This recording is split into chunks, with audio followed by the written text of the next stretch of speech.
हाल ही में प्रधानमंत्री नरेंद्र मोदी को लेकर बॉलीवुड के शानदार अभिनेता नसीरुद्दीन शाह ने एक बड़ी टिप्पणी की थी कि पीएम मोदी को टोपी के बहुत शौक है। वो चाहते हैं कि वो जालीदार टोपी भी पहने।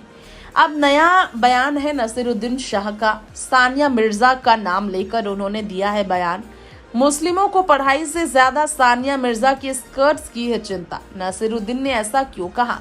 मुसलमान हिजाब सानिया मिर्जा के स्कर्ट्स की लंबाई मदरसों को लेकर चिंतित। नसीरुद्दीन शाह ने हाल ही में कहा, इस बारे में मुसलमानों को मदरसों की बजाय शिक्षा, ज्ञान और आधुनिक विचारों को लेकर चिंतित होना चाहिए।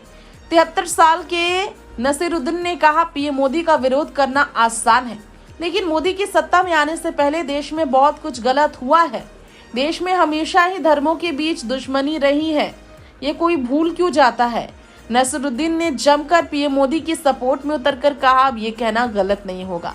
नसीरुद्दीन ने कहा, हाल के चुनाव नतीजों को लेकर अपने विचार भविष्य के लिए उनके संकेतों पर चर्चा करते हुए कि कोई राजनीतिक विशेषज्ञ नहीं है और केवल एक आम आदमी के रूप में बोल रहे हैं वो। जी हाँ, उन्होंने कहा, लोग देश में जो कुछ भी गलत देख रहे हैं मोदी को दोषी ठहराते हैं। सच्चाई ये है, मोदी के सत्ता में आने से पहले भी देश में बहुत सी चीजें गलत हुई थी।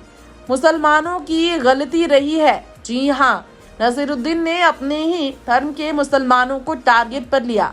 मोदी के लिए देश के मुस्लिमों को दिल जीतना बड़ी चुनौती है, ये भी कहा है उन्होंने। आलोचना मोदी जी की करते हुए नसीरुद्दीन ने कहा, इस चुनाव तक पीएम मानते थे कि वह अजय है, हर मामले में सही है। किसी दिन मोदी को टोपी पहने देखना चाहता हूं मैं। अगर वो ऐसा करते हैं तो ये इशारा होगा कि वो आपसे अलग नहीं है। आप और मैं एक ही देश के नागरिक हैं। मैं मान लूंगा अगर पीएम मोदी भी टोपी पहनते हैं। मुझे आपसे कोई दुश्मनी नहीं है, ये साबित कर देंगे पीएम मोदी मुसलमानों के प्रति। वह देश के मुसलमानों को ये समझा पाएंगे। मुझे लगता है एक बहुत बड़ी मदद होगी। मोदी को कड़वी गोली तो पीनी ही होगी, नसीरुद्दीन शाह ने कहा। जीवन भर प्रधानमंत्री रहेंगे, अब सत्ता साझा करना उनके लिए कड़वी गोली होगी। ये उन्हें समझना होगा जो ये मानते थे।